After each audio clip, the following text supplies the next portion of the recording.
안녕하세요. 오늘 여러분과 함께 깊이 파고들 주제 바로 캐나다의 외국인 주거용 부동산 매수 제한 정책입니다. 요즘 주택 가격, 또 주거 안정, 이게 어디서나 정말 큰 화두잖아요. 그래서 캐나다가 이 문제를 어떻게 다루고 있는지 국회 도서관의 최신 외국 입법 정보 보고서를 바탕으로 한번 그 핵심만 쏙쏙 뽑아보겠습니다. 오늘 저희의 미션은 명확합니다. 캐나다가 왜 이런 정책을 도입했는지, 구체적인 내용은 뭐고 또 어떤 예외를 두고 있는지 그 맥락까지 한번 파악해 보는 거죠. 자, 그럼 바로 본론으로 뛰어들어 볼까요? 우선 배경부터 좀 봐야 할 것 같아요. 2022년 초였죠.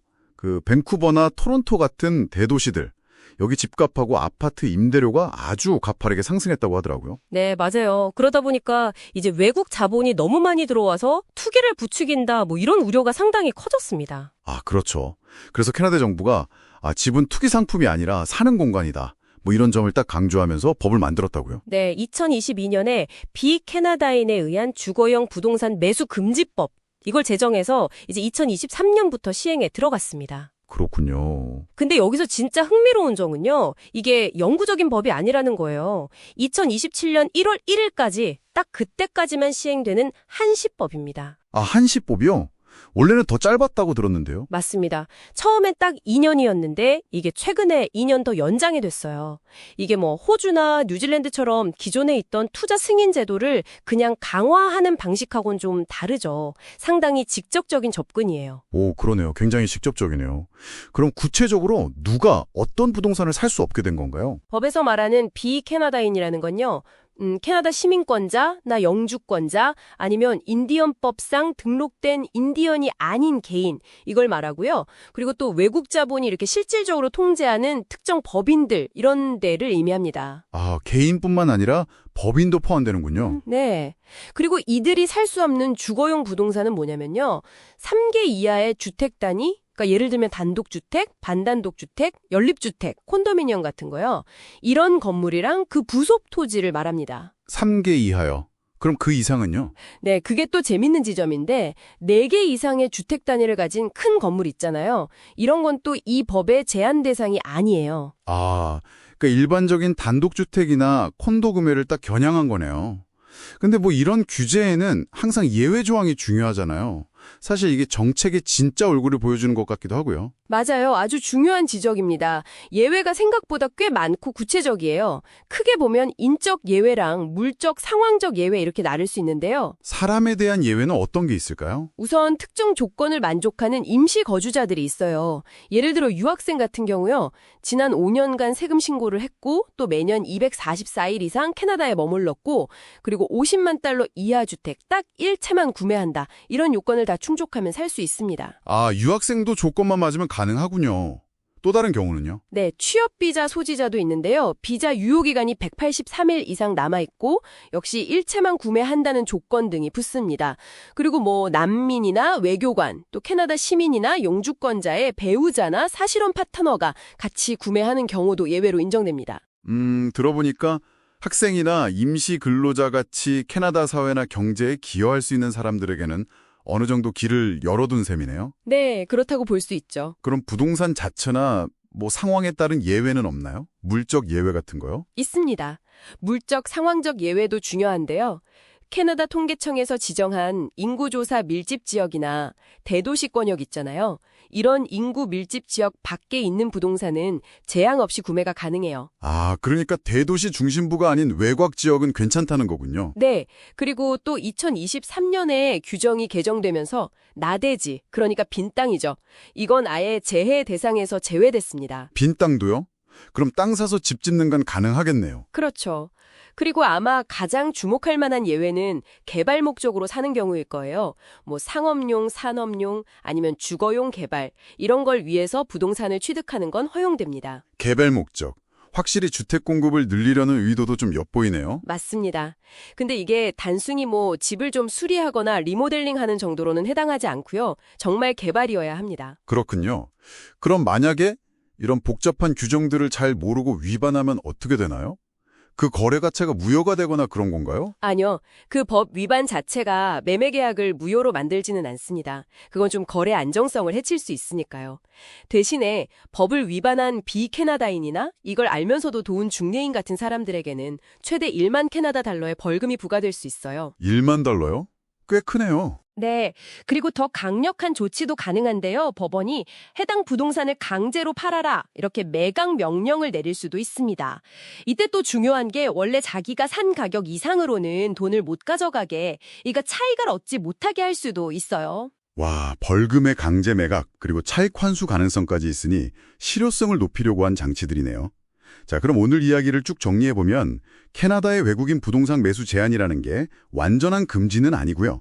특정 유형의 주거용 부동산에 대해서 그것도 한시적으로 시행하면서 유학생이나 임시근로자, 또 특정 지역이나 개발 목적 같은 다양한 예외를 둔 거네요.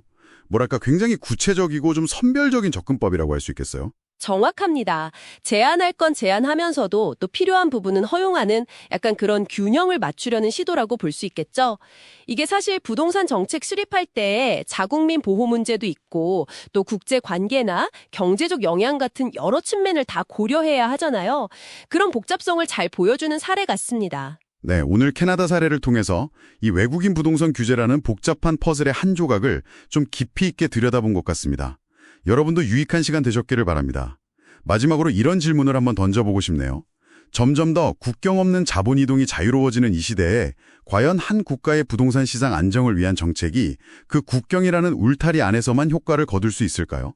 그리고 또 이런 규제가 장기적으로 봤을 때 어쩌면 우리가 아직 예상하지 못한 또 다른 파급 효과, 나비 효과 같은 걸 가져오지는 않을까요? 한번 생각해 보시면 좋겠습니다. 안녕하세요. 오늘 딥다이브에서는 대한민국의 정말 시급한 문제죠. 바로 저출생 현상을 파헤쳐 보려고 합니다. 2023년 합계 출산율이 0.72명. 와, 10년 만에 출생아 수가 거의 절반으로 줄었다는 건데 이게 참 충격적이에요. 네, 정말 심각한 상황입니다. 여러 원인이 있겠지만요. 오늘 저희가 좀 깊게 들여다볼 국회 예산정책처 보고서가 있거든요. 거기서는 특히 주거 불안 문제, 이게 청년들 결혼이나 출산을 막는 아주 핵심적인 요인이다 이렇게 지목하고 있어요. 아, 바로 그 점이군요. 그래서 이번 딥다이브 이 보고서를 보면서요. 정부의 주거 지원 정책들이 실제로 저출생 문제 푸는데 얼마나 도움이 되고 있나, 또 앞으로 과제는 뭔가 그 핵심을 좀 짚어보려고 합니다. 자, 그럼 바로 한번 들어가 볼까요? 이 보고서 내용들 좀 자세히 들여다보죠. 보고서를 보면요. 그 젊은 세대들 내 집 마련하고 싶은 마음은 큰데 근데 현실의 벽이 너무 높아 보여요. 그렇죠. 소득 대비 집값 비율, PIR이라고 하죠. 그리고 월급에서 월세가 차지하는 비율, RIR. 이런 지표들이 계속 나빠지고 있다는 거예요. 네, 맞아요. 쉽게 말해서 버는 돈에 비해서 집 사거나 월세 내는 부담이 점점 커진다. 이런 의미겠죠? 맞습니다. 특히 그 통계가 인상적인데요. 집이 있는 신혼부부하고 없는 부부하고 비교했을 때요. 아이를 가질 확률이 집 있는 쪽이 10%포인트 가까이 높아요. 58.3% 대 48.6%. 와, 10%포인트나요? 네. 그리고 평균 자녀 수도 더 많고요. 0.70명 대 0.57명. 이게 딱 보여주는 거죠. 주거 안정이 결혼하고 출산 결정에 정말 중요한 조건이구나. 그렇군요. 실제로 청년들 조사해보면요. 남성들은 역시 신혼집 마련 같은 이런 경제적인 부담, 이게 88.9%로 가장 크고요. 여성들은 출산이나 양육에 따른 역할 부담, 이게 92.6%로 가장 높게 나타났어요. 이것 때문에 결혼을 망설인다, 이런 결과도 보고서에 들어있습니다. 정부도 가만히 있는 건 아니잖아요. 청년이나 신혼부부들 위해서 좀 저렴하게 공급하는 공공임대주택, 행국주택 같은 거요. 네, 정책들이 있죠. 근데 보고서는 이 정책의 실효성? 여기에 좀 물음표를 던지는 것 같아요. 실제 입주자들이 원하는 크기, 한 19평에서 21평 정도? 그렇죠.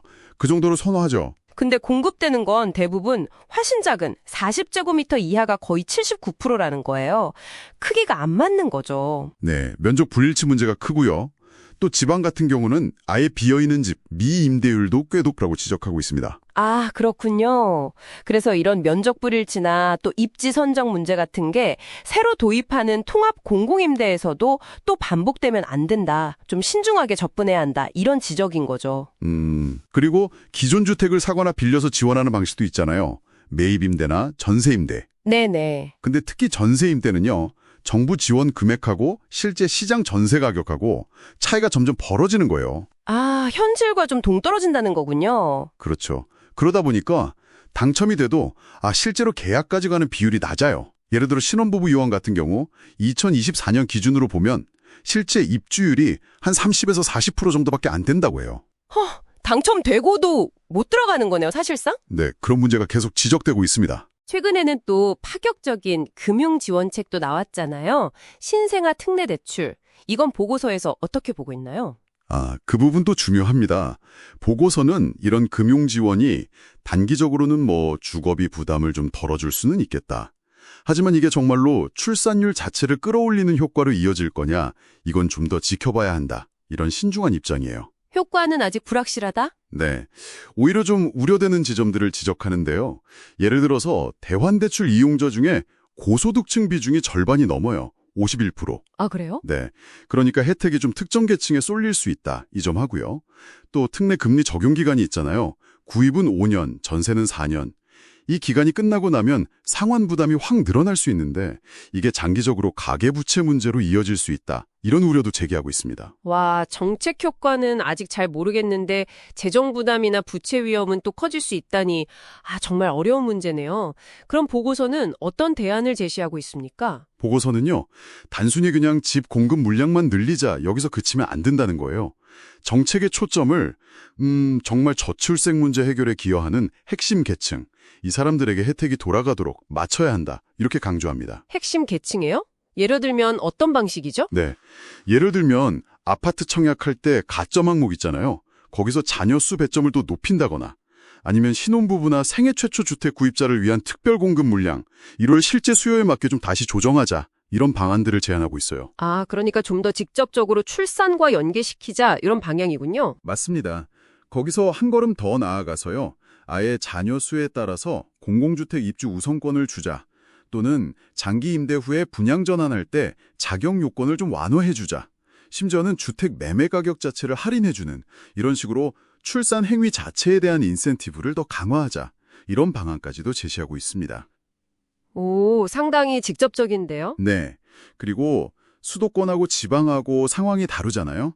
그것도 고려해서 수도권은 공급 확대에 좀 더 집중하고 지방은 주거 지원뿐만 아니라 일자리, 복지 서비스, 이걸 묶어서 패키지로 지원하는 맞춤형 전략이 필요하다. 이렇게도 언급하고요. 자, 오늘 딥다이브 내용 슬슬 정리해 볼까요? 들어보니까 주거 안정의 저출생 문제 해결에 정말 중요하긴 한데 현재 정부 정책들은 공급과 수요가 좀 안 맞거나 재정 부담 문제, 또 정책 일관성 부족, 이런 것들 때문에 그 효과를 충분히 내지 못하고 있다. 이렇게 요약할 수 있겠네요. 네, 맞습니다. 결국은 정책의 실효성을 어떻게 높일 거냐, 그리고 재정적으로 이게 지속 가능하냐, 이 두 가지를 다 잡아야 하고요. 그러면서 동시에 실제 출산으로 이어지게 만들 수 있는 보다 좀 정교하고 직접적인 인센티브 설계, 이게 필요하다는 것이 이 보고서의 핵심 메시지라고 할 수 있겠습니다. 그럼 마지막으로 청취자 여러분께 이 질문 한번 던져보면서 마무리할까 합니다.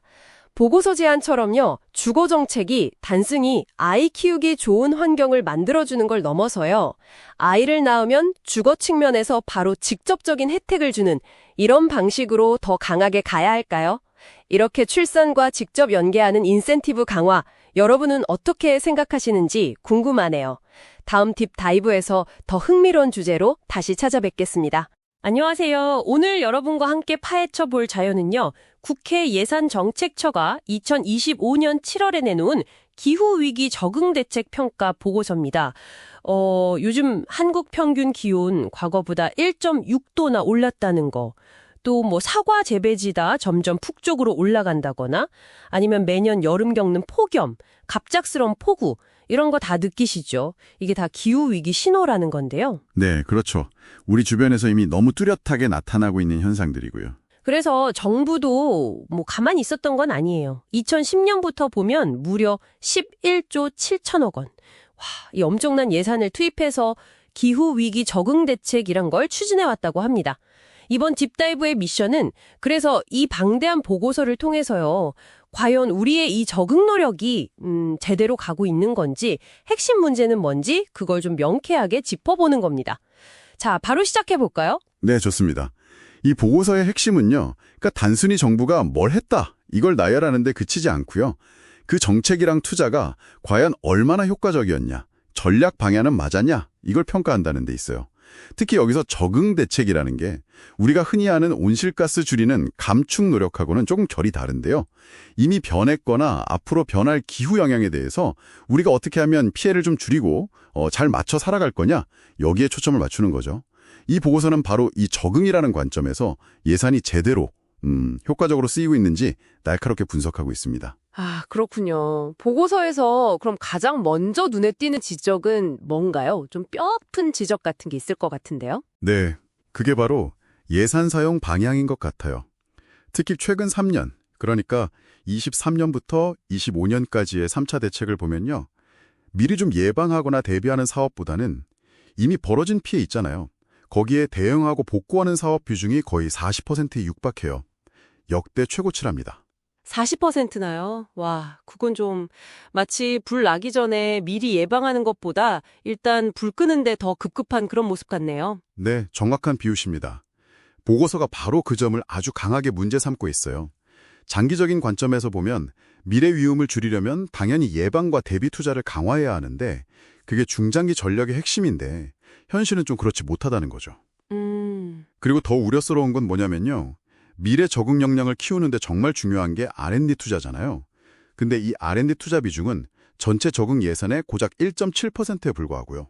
1.7%요? 너무 적은데요? 네.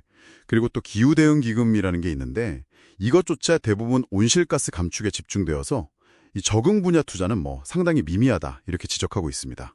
아니 근데 뭐 당장 매년 여름마다 물난리 나고 폭염으로 고생하시는 분들 생각하면 정부 입장에서는 예방도 중요하지만 일단 급한 불부터 꺼야 한다. 이런 현실적인 고민도 있지 않을까요? 물론입니다. 단기적인 대응 당연히 필요하죠. 하지만 보고서는 그런 사후 대응에 너무 과도하게 집중하면서 오히려 장기적인 위험을 줄일 기회를 놓치고 있다. 이렇게 경고하는 겁니다.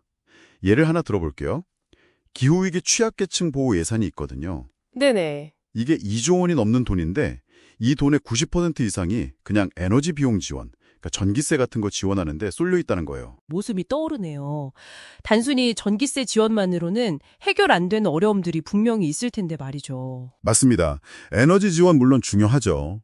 근데 폭염 때 마땅히 피할 곳이 없다거나 홍수가 났을 때 고립될 위험이 크다거나 취약계층이 겪는 어려움은 사실 훨씬 다양하거든요. 그래서 보고서는 먼저 이 취약계층의 정의나 범위를 법적으로 좀 명확히 하고 또 실제로 뭐가 필요한지 파악하려면 체계적인 실태조사를 강화해야 한다고 지적해요. 실태조사부터 제대로 해야겠군요. 네, 그리고 다양한 맞춤형 사업을 발굴하는 게 시급하다 이렇게 진단하는데요. 안타까운 건 현재로서는 이런 실태조사를 할 근거조차 좀 미흡하다는 겁니다. 아이고, 참 문제네요. 취약계층 지원의 한계점을 짚어주셨는데 그럼 예산이 제일 많이 들어가는 분야는 좀 나을까요? 농수산 분야. 전체 적응 예산의 절반 이상이 이쪽에 쓰인다면서요? 네, 규모는 가장 큽니다. 11조가 넘으니까요. 근데 여기서도 좀 비슷한 문제가 발견돼요. 그러니까 미래 기후에 맞는 새로운 품종을 개발한다거나 재배 기술을 연구하는 거. 이런 적응력 강화 R&D 투자 비중은 오히려 줄어드는 추세라는 점이 지적됩니다. 아니, 돈은 제일 많이 쓰는데 R&D는 줄어든다고요? 네. 그리고 스마트팜, 그러니까 정보통신 기술 활용하는 농장이요. 이거 보급은 늘고는 있는데 아직 기술 수준이 좀 초기 단계에 머물러 있거나 또 어업 분야에서는 기후변화가 수산 자원에 어떤 영향을 미치는지 그 평가조차 부족하다는 문제도 있고요. 재해보험도 중요한데 이것도 일부 특목은 가입률이 너무 낮아서 실제 효과를 높일 방안 마련이 필요하다. 이런 지적들이 나옵니다. 그렇군요. 그럼 물 관리나 산림재해 쪽은 어떤가요? 이것도 매년 여름 뉴스 보면 정말 걱정인데. 하천 범람이나 산사태 같은 거요. 네, 물관리 분야는 부처 간에 좀 협력이 부족하다 이런 지적이 있고요. 하천 정비 사업을 했는데 이게 얼마나 효과가 있는지 분석이 좀 미흡하다 이런 점도 지적돼요.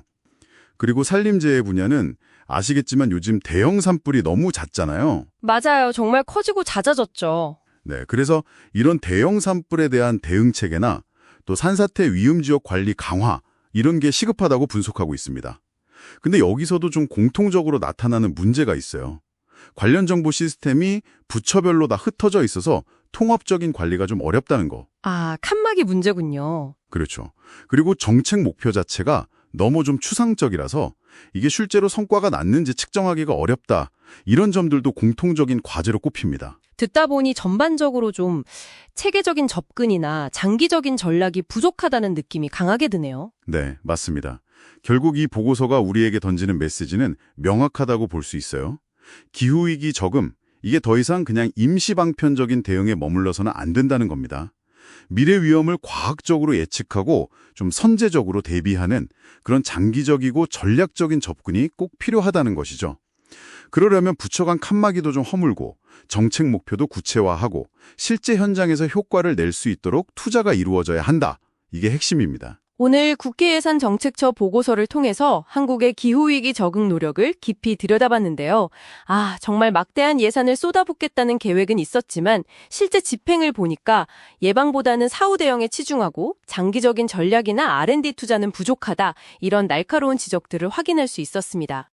네, 특히 기후변화 영향이 가장 먼저 그리고 가장 심각하게 나타날 수밖에 없는 취약계층이나 또 우리 먹거리와 직결된 농어업 분야, 이쪽에는 정말 보다 전략적이고 실효성 있는 접근이 시급해 보입니다. 네, 정말 그렇네요. 자, 여러분, 이 딥다이브가 끝나고 한번 이런 생각 해보시면 어떨까요? 우리가 앞으로 마주할 기후위기 앞에서요, 그냥 단순히 견뎌내는 것, 이걸 넘어서 미리 대비하고 더 나은 기회를 찾는 그런 진정한 의미의 적응을 위해서 지금 우리 사회는 과연 무엇에 더 집중해야 할까요? 이 질문에 대한 답을 우리 모두 함께 찾아가는 과정, 그게 바로 우리 모두의 미래를 위한 중요한 준비가 아닐까 싶습니다. 안녕하세요. 오늘 저희가 좀 깊게 파헤쳐볼 주제는요. 어쩌면 여러분 전기 요금, 또 우리 첨단 산업의 미래와도 아주 밀접한 이야기일 수 있습니다. 국회 입법조사처에서 나온 전력망 과부족 파악과 투자 우선순위 결정, 이 보고서를 가지고 한번 얘기를 나눠볼 건데요. 요즘 뭐 AI 데이터 센터다, 반도체 클러스터다 해서 전기를 정말 어마어마하게 쓰는 곳들이 막 늘고 있잖아요. 그러다 보니까 이 전기를 보내는 길, 전력망에 대한 고민이 깊어지고 있습니다. 네, 맞습니다. 발전소 용량 자체는 2003년 이후 거의 2배 늘었다는데 전력망 길이는 뭐 한 27% 증가에 그쳤다 이런 통계도 있더라고요. 네, 그렇죠. 이걸 단순히 부족하네, 더 짓자 이렇게만 말하기에는 좀 복잡한 문제인 것 같아요. 뭐 과거 투자가 너무 많았을 수도 있고 아니면 미래 수요 예측이 틀릴 수도 있는 거니까요. 맞습니다. 변수가 많죠. 그래서 이 보고서는 지금 당장 어디가 문제인지 이걸 좀 과학적으로 찾아내서 투자의 우선순위를 정하자 여기에 주목하고 있습니다. 네, 바로 그겁니다. 그 과학적인 방법의 핵심에 있는 게 바로 모선별 한계 가격, 영어로는 LMP라고 하는데요. 이름이 조금 어렵게 들릴 수 있는데 쉽게 말하면 각 지역 변전소, 그러니까 모선마다 실시간으로 전력이 얼마나 혼잡한지 이걸 이제 돈으로 보여주는 지역별 전기 가격표다. 뭐 이렇게 생각하시면 될 것 같아요. 이게 왜 중요하고 또 지금 어떤 좀 문제가 있는지 한번 제대로 들여다보겠습니다. 네, 그 지역별 전기 가격표 LMP. 이게 왜 그렇게 문제 해결의 열쇠가 된다는 건가요? 그냥 뭐 싸게 발전하는 곳에서 전기 끌어다 쓰면 되는 거 아닌가요? 이론적으로는 그렇죠. 가장 싸고 안전하게 전기를 보내는 게 목표니까요. 근데 특정 지역으로 가는 송전선이 꽉 막히는 경우가 생깁니다. 이걸 송전 제약이라고 하는데요. 이렇게 되면 상황이 달라져요. 예를 들어서 자료에도 나오지만 비수도권에 값싼 발전기가 있어요. 킬로와트당 100원이라고 치죠. 근데 수도권으로 가는 선이 꽉 막혀서 이걸 못 써요. 그러면 어쩔 수 없이 수도권 근처에 있는 비싼 발전기, 예를 들어 200원짜리를 돌려야 할 때가 생기는 거죠. 비싼 걸 울며 겨자 먹기로 써야 하는군요. 그렇죠. 이때 발생하는 추가 비용, 이게 바로 혼잡 비용입니다. 그리고 LMP는 이 혼잡 때문에 얼마나 비싼 대가를 치르고 있는지를 딱 가격으로 보여주는 지표인 거죠. 네. 방금 예시처럼 수도권 가는 길이 막혔을 때 수도권 수요가 1메가와트 늘면 어쩔 수 없이 200원짜리를 써야 하니까 그때 수도권의 LMP는 200원이 되는 거예요. 반면에 제약이 없는 비수도권은 그대로 100원이고요. 이 차액 100원, 이게 바로 그 지역 송전망이 부족해서 생기는 비용을 정확히 보여주는 겁니다. 아하, 야, 이거 마치 그 교통체증 심한 도로 알려주는 내비게이션 같은 거네요. 그럼 이 LMP만 딱 보면 어디에 송전망 투자가 제일 급한지 바로 알 수 있겠군요. 정확합니다. 그리고 기업들도 LMP 낮은 곳, 그러니까 전기 싼 곳 찾아가면 요금 아낄 수 있으니까 굳이 수도권에 몰리지 않고 지방으로 갈 유인도 생기고요. 와, 이거 정말 합리적인데요? 네, 맞아요. LMP가 제대로 작동하면 투명하고 합리적인 투자 방향을 제시하고 또 산업시설의 지방 분산도 유도할 수 있는 아주 중요한 지표가 될 수 있습니다. 하지만 여기서 이제 결정적인 문제가 나옵니다. 네, 어떤 문제죠? 현재 우리나라 전력거래소의 개통 운영 시스템, EMS라고 하는데요. 이게 실시간으로 발전기 돌리고 전력 흐름 최적화하는, 뭐랄까, 전력망의 두뇌 같은 역할을 하거든요. 근데 이 핵심 시스템이 지금 LMP를 정확하게 계산해내질 못하고 있다는 겁니다. 네. 두뇌가 제 역할을 못한다고요? 아니 그게 어떻게 왜 그런 거죠? 이게 좀 심각한데요. 2025년 감사원 보고서를 보면 어떤 발전소의 실제 발전량이 0MW, 그러니까 아예 안 돌고 있었는데 이게 시스템에 잘못 입력돼서 33일 동안 아무도 몰랐던 사례도 있답니다. 33일 동안이요? 와. 네, 이런 식으로 기본적인 데이터부터가 부정확하니까 이걸 기반으로 전체 시스템의 최적 상태를 계산하고 그 결과로 나오는 LMP 값을 신뢰하기가 어려운 거죠. 현재 시스템은 최적의 발전량을 딱 제시하기보다는 그냥 발전기별로 이 정도 범위에서 돌려라 하는 수준이고 심지어 일부 급전 지시는 아직도 사람이 수동으로 하는 경우도 있다고 해요. 이야. 그러니까 뭐랄까 체온계나 혈압계가 고장났는데 이걸로 진단하고 처방하려는 거랑 비슷한 상황이죠. AI 도입이요? 이런 잘못된 데이터로 학습시키면 오류만 더 커질 뿐입니다. 와, 33일 동안 몰랐다는 건 이건 단순 실수라기보다 시스템 자체의 신뢰성에 좀 근본적인 문제가 있어 보이는데요. 그렇죠. 고장난 진단 도구로는 제대로 된 처방을 내릴 수가 없으니까요. 그럼 이걸 어떻게 고쳐야 할까요? 네, 그래서 단기적으로는 이 고장난 진단 도구, 그러니까 EMS나 SCAD 시스템의 문제를 정확히 파악해서 고치거나 아니면 아예 LMP를 제대로 계산할 수 있는 새로운 시스템으로 교체하는 게 시급합니다. 그리고 그렇게 계산된 LMP 정보는 투명하게 공개해야 하고요. 이걸 기업들이 입지 선정 같은데 실제로 활용할 수 있도록 필요하다면 법 개정도 해야겠죠. 네, 일단 정확한 진단부터 하고 그 결과를 모두가 볼 수 있게 하라. 맞습니다. 그리고 조금 더 나아가서 중기적으로는 아예 이 송전망 건설하고 운영하는 한전과 개통 운영을 맡는 전력거래소의 기능을 합쳐서 혼잡 비용 계산부터 투자까지 좀 일관성 있게 추진하는 방안도 검토해 볼 필요가 있다고 봅니다.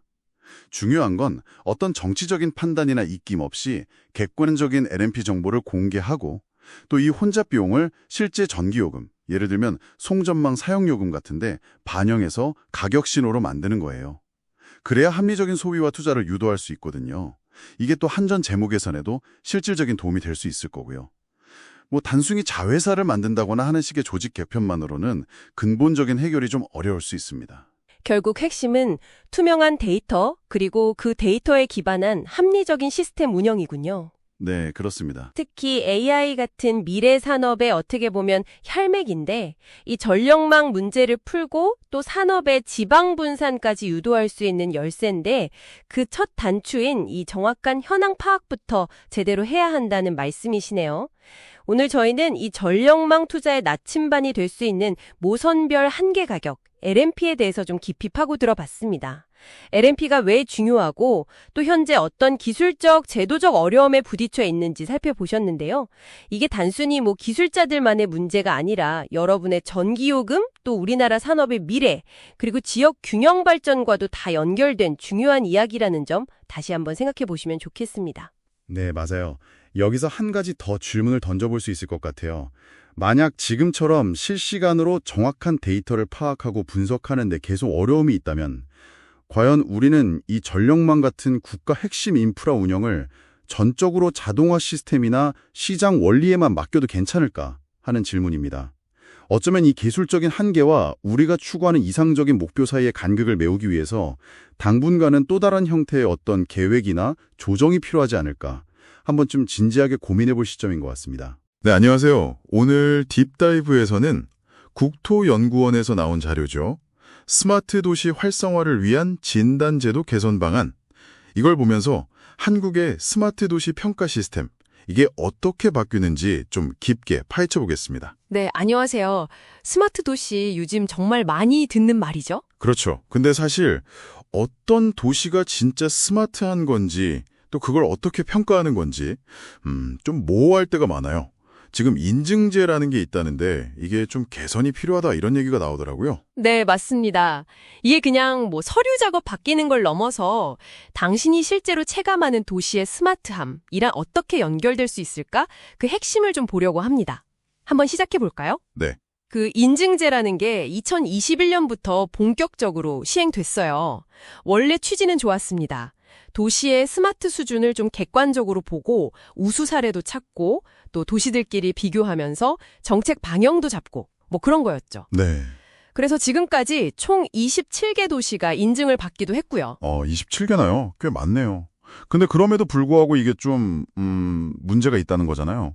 현장에서는 구체적으로 어떤 점들을 좀 어려워하나요? 네, 몇 가지 좀 짚어볼 문제가 있는데요. 첫째는 지자체들이 사실 공들여서 스마트 도시 계획이란 걸 세우거든요. 그렇죠. 근데 이 계획이랑 인증 평가가 잘 연결이 안 된다는 거예요. 계획은 계획대로, 평가는 평가대로 좀 따로 노는 느낌? 계획 따로 평가 따로. 네. 그리고 두 번째는 평가 지표 중에 일부가 실제 스마트 수준을 제대로 보여주는 건지 좀 의문이 들거나 아니면 중요도에 비해서 자료 준비하는 게 너무 힘들다. 이런 불만들이 있었어요. 자료 준비가 어렵다. 혹시 구체적인 예가 있을까요? 저 예전에 어떤 담당자분이 막 스마트 도시 인증 때문에 전혀 상관없어 보이는 통계까지 찾느라 너무 힘들었다 이런 얘기 하시는 걸 얼핏 들은 기억이 나거든요. 아, 네. 딱 그런 겁니다. 실제로 지자체 담당자들 설문조사 결과를 보면요. 예를 들어서 인구 1만 명당 관련 벤처기업 수라던가 뭐 펩랩 운영 건수, 민간 투자 유치 규모, 심지어 병원 의료정보 시스템 도입 건수 같은 거요. 아하. 이런 지표들이 중요도는 사실 낮게 평가되는데 자료 만들기는 엄청 어렵다 이렇게 나온 거죠. 그러니까 이런 비효율적인 지표들은 좀 정리해야 하는 거 아니냐 이런 의견이 많았습니다. 그리고 그 성과 지표, KPI라고 하죠. 이것도 스마트 도시 계획이랑 좀 동떨어진 경우가 많았고요. 그렇군요. 계획이랑도 잘 안 맞고 지표 자체도 좀 비효율적이고 또 다른 문제는 없었습니까? 네, 그 지역적인 편중 문제도 있어요. 인증받은 도시들 보면 대부분 수도권에 몰려 있고요. 아, 정말요? 네, 그리고 우리가 흔히 스마트시티 하면 떠올리는 세종시 있잖아요. 네네. 세종시조차도 2023년까지는 미인증 상태였어요. 그건 좀 의외인데요. 그쵸. 평가 기준이 좀 다양한 지역 특성을 반영하기 어려웠을 수도 있다. 뭐 이런 해석도 가능하고요. 게다가 정부 규제혁신 추진단에서도 이 인증제 말고 지정제로 바꾸는 게 어떻겠냐 이런 권고가 나오면서 변화의 목소리가 더 커졌죠. 네. 문제점들이 좀 명확해 보이는데 그럼 이걸 어떻게 개선하겠다는 건가요? 단순히 이름만 지정제로 바꾸는 건 아닐 테고. 네, 핵심은 그겁니다. 제4차 스마트 도시 종합계획 방향이 있거든요. 거기에 맞춰서 계획, 그러니까 스마트 도시 계획 세우는 거랑 구축, 운영하는 거, 그리고 평가, 즉 새로 도입될 지정제, 이 세 가지가 하나의 사이클처럼 유기적으로 쭉 연계되도록 시스템을 다시 짜는 겁니다. 계획이랑 평가를 연결시킨다. 구체적으로 그게 어떤 방식일까요? 그게 진짜 실질적인 변화를 가져올 수 있을지 궁금한데요. 우선 명칭을 인증에서 지정으로 바꾸고요. 유효 기간도 기존에는 2년이었는데 이걸 스마트 도시 계획 기간이랑 똑같이 5년으로 통일해요. 5년으로요. 와, 이건 정말 큰 변화 같은데요? 그렇죠. 2년마다 평가하는 건 사실 좀 짧다는 의견이 많았거든요. 장기적인 계획이랑 호흡을 맞추기 어렵다는 거죠. 그리고 평가 지표도 대대적으로 손질하는데요. 아까 말씀드린 문제 지표들은 좀 없애고 그 대신에 지자체가 자기들 스마트 도시 계획 세울 때 정한 핵심 성과 지표, KPI 있잖아요. 네. 그걸 선택 지표로 가져와서 평가에 활용하는 거예요.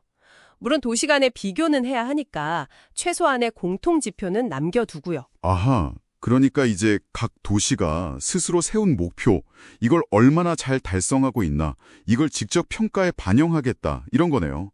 계획 따로 평가 따로가 아니라. 네, 맞습니다.